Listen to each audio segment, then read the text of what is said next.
गुजरात के वडोदरा में महानगर पालिका की एक और बड़ी लापरवाही सामने आई है। वडोदरा महानगर पालिका की लापरवाही का एक और गंभीर मामला सामने आया है। नवायार्ड लालपुरा इलाके में कॉरपोरेशन द्वारा करीब 12 दिन पहले खोदा गया और बिना किसी सुरक्षा इंतजाम के खुला छोड़ा गया गड्ढा आज एक युवक के लिए मौत का कारण बनते बनते बचा। 35 वर्षीय कल्पेश पटेल इस खुले गड्ढे में गिर गए, जिससे उन्हें गंभीर जीवन घातक चोटें आई हैं।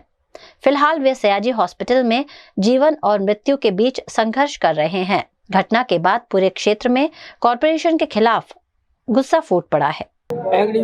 बनावમાં એ બન્યું કે જે ભાઈ રિક્ષા પાર્ક કરીને આગળ ફરીને આયા એમણે જોયું કે કામગીરી ચાલી રહી છે, 15-20 દિવસથી કામગીરી ચાલી રહી છે, બરાબર છે। તો કોઈ બી સ્વાભાવિક વસ્તુ જે ગામનો વ્યક્તિ રહેતો હોય તેની જોવાની આદત હોય કે કામ કેટલું થયું। તો આ રેલિંગ હતી, આ રેલિંગ પકડીને એ ભાઈ જોવા ગયા, આ રેલિંગ અનબેલેન્સ થઈ ગઈ અને એ ભાઈ લસરીની અંદર ગતા રહ્યા। 15-20 ફૂટનો ગાળો છે આવ્યો તો રાતોરાત કામગીરી ચાલુ કરી છે એમને, એટલે પૂરું થયું છે પણ એ ખાડામાં પડ્યા ગોરમડા ખાઈને અંદર, એટલે એમને ગંભીર ઈજા થઈ છે। અત્યારે માણસ સિરિયસ અને ખૂબ ગરીબ ઘરનો છોકરો છે, હોય રિક્ષા ચલાવીને ઘર ગુજારીને ચલાવે છે અને મમ્મી વિધવા છે, એમના ઘર પરિવારનું એ પૂરું કરતો હતો છોકરો, પણ આજે સિરિયસ છે। તો એનો જિમ્મેદાર કોણ સાહેબ?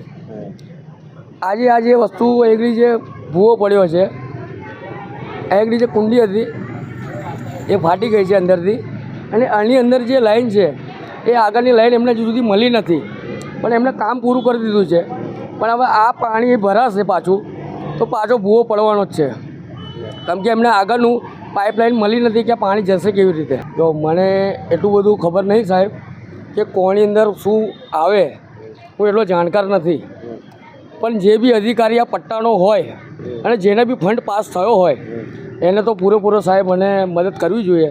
મારી એવી નર્મ વિનંતી છે કે ગરીબ ઘરનો છોકરો છે। સૌથી પહેલાં તો આ વડોદરા શહેર એ સંસ્કારી નગરી, સંસ્કૃતિની નગરી, ધાર્મિક નગરી એ બધી જ સયાજીરાવ ગાયકવાડજીના સમયમાં હતી।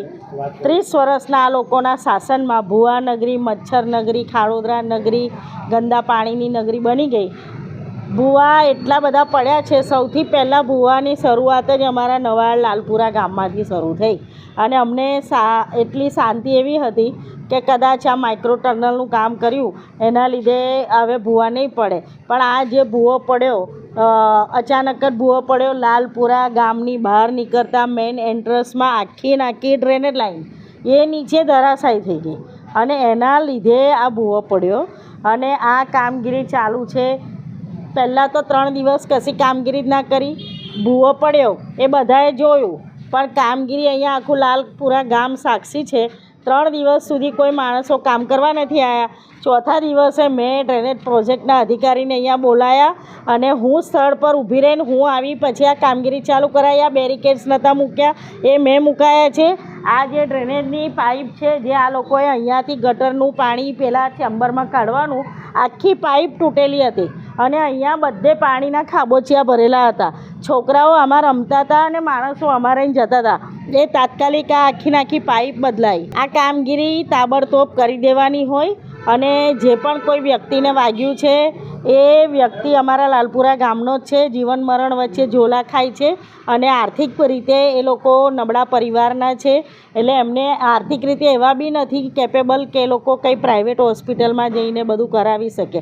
તો આ કોર્પોરેશનની સદંતર બેદરકારી છે। અમારા જેવા કોર્પોરેટરોનો સાથ સહકાર હોવા છતાં આટલું કામ ડિલે થતું હોય, જે કામ રાતોરાત ગંભીરતાને સમજીને કરી દેવું જોઈએ એ કામ આજે 10-10 દિવસ સુધી થતું નથી, અને એમાં લોકો હેરાન થાય છે। એની સંપૂર્ણ જવાબદારી કોર્પોરેશનની છે, કારણ કે અમે તો કામ બતાવીએ છીએ, પણ કામ કરવાની એ એમના અધિકારી જેની નીચે આવતા કોન્ટ્રાક્ટરોને બંનેની છે। કોર્પોરેશનના પાપે એ ભાઈને વાગ્યું છે, તો એનો સંપૂર્ણ દવાનો ખર્ચો એ કોર્પોરેશને આપવો જોઈએ, અને જ્યાં સુધી પથારીમાં રહી ત્યાં સુધી એને જે કામ ધંધો એનો બગડે છે એનું બી ઘરમાં બી એમણે આર્થિક ફંડ આપવું જ જોઈએ। કોર્પોરેશનની સંપૂર્ણ જવાબદારી છે। કોર્પોરેશનની બેદરકારીના કારણે જ આ પડ્યો છે, અને એને વાગ્યું છે અને હું પોતે આની રોજની રોજ વિઝિટ લઉં છું. આ ગઈકાલે રાતનો બનાવ છે અને રાતનો બનાવ છે અને એ બનાવના લીધે જ અમે પણ દુઃખી છીએ, કારણ કે કોઈ વ્યક્તિને કંઈ નુકસાન થાય એ આપણને બી દુઃખ લાગે.